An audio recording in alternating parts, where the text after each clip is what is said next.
Hello friends, myself Dr. Priyanka. I am a practicing dentist in Pune and today's topic is cap necessary after RCT? क्या root canal के बाद cap लगाना ज़रूरी है? आज हम जानेंगे कि रूट कैनाल के बाद डॉक्टर्स कैप क्यों एडवाइस करते हैं, उसका क्या रीज़न होता है और हमें कितने टाइम के बाद दांतों में आफ्टर रूट कैनाल के बाद कैप लगानी चाहिए। सबसे पहले हम बात करेंगे कि रूट कैनाल जो हमने पहले की वीडियो में देखा कि हम रूट कैनाल किन किन कंडीशंस में करते हैं।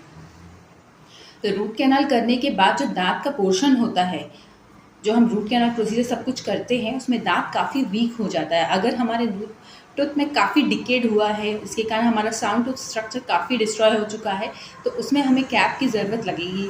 अगर हमारा टूथ स्ट्रक्चर, क्योंकि दांत में अगर रूट कैनाल में टॉप टू नीचे तक फिलिंग होती है, रूट्स में क्राउन टू रूट तक फिलिंग की जाती है, क्योंकि हमारा वाइटल जो पोर्शन होता है उसको अलग कर दिया जाता है, जो ये नर्व सप्लाई होता है।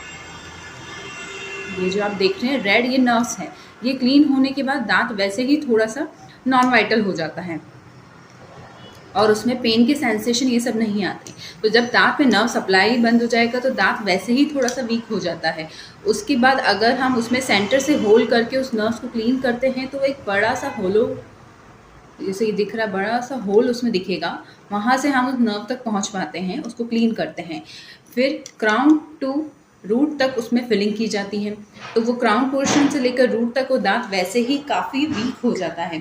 और कभी भी हमारे खाने में कुछ कड़क पोर्शन आता है तो उसमें फ्रैक्चर होने के चांसेस बढ़ जाते हैं।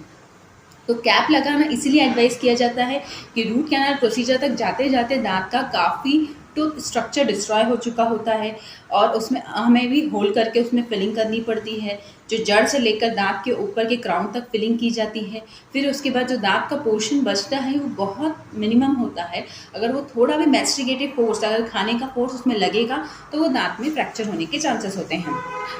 कैप हमें आफ्टर रूट कैनाल बहुत ही कंपलसरी है, क्योंकि हमने जो मेहनत करी है दांत को बचाने के लिए, वो मेहनत हमारी सेव हो सके, ताकि कभी भी फ्रैक्चर से हमें उसके रीज़न से वो दांत निकालना ना पड़े। अगर कभी दांत रूट कैनाल के बाद अगर फ्रैक्चर होता है तो उसका एक्सट्रैक्शन में जाएगा, हमें दांत निकालना पड़ेगा। लेकिन अगर दांत में कैप लग जाएगी तो कोई भी फोर्स डायरेक्टली टूथ तक नहीं पहुंच पाता है। वो कैप में जो होता है ऊपर की लेयर, वही सारा फोर्स वहीं से डिस्ट्रीब्यूट हो जाता है। तो इसलिए कैप बहुत इंपॉर्टेंट है कि दांत काफ़ी रूट कैनाल के बाद ब्रिटल हो चुका होता है, उसका नर्व सप्लाई बंद हो चुका होता है, इसलिए उसमें दांत में कैप लगाना एडवाइजेबल है। सेकंड, हमें कितने टाइम के बाद लगाना चाहिए। अगर आपके डेंटिस्ट आपको बोलते हैं कि रूट कैनाल प्रोसीजर के बाद आपको तुरंत ही कैप लगाना चाहिए, तभी वो प्रोसीजर कंप्लीट होती है। हमें उसके लिए 15 डेज़ या 1 वीक रुक के, हम 1 वीक रुक के लगा सकते हैं, लेकिन प्रोसीजर के साथ लगा लेंगे, क्योंकि आपके कुछ भी खाने में अगर कड़क आ गया तो प्रोसीजर चलते हुए भी वो दांत टूट सकता है। पहले तो आपको वहाँ से खाने का मना किया जाता है कि आपको उस साइड से खाना नहीं खाना है जब तक कि वो ट्रीटमेंट प्रोसीजर चल रहा है। सेकेंड, आफ्टर ट्रीटमेंट जब तक कैप नहीं लगता है, फिलिंग हो चुकी होती है, फिर भी उस तरफ से दांत से कड़क चीज़ें खाने को मना किया जाता है। कोई भी हार्ड फूड आपको उस साइड से नहीं लेना है।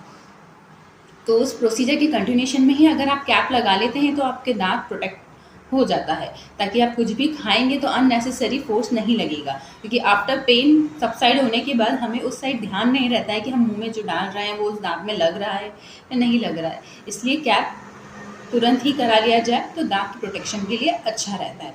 और कैप के टाइमिंग उसी वीक के अंदर ही करा लिया जाए, वो उतना बेटर है। और किन दांत में कैप की ज़रूरत नहीं होती है।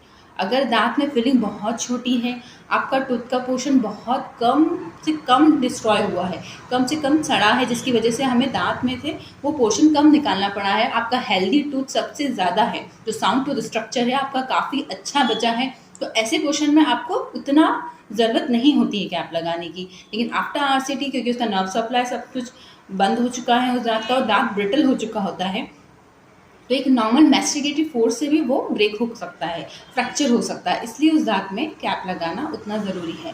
और टाइमिंग मैंने जैसे आपको बताया कि वो प्रोसीजर के कंटिन्यूशन में ही आप लगा लें, ज़्यादा से ज़्यादा 1 वीक, उसके अंदर आप लगा सकते हैं कैप। तो अगर आपको इस वीडियो से रिलेटेड कोई भी क्वेश्चन बनते हैं तो मैं आपको कमेंट बॉक्स में उसका आंसर दे दूँगी। तो thank you so much for watching, keep smiling, stay healthy, please like, share and comment. Thank you so much.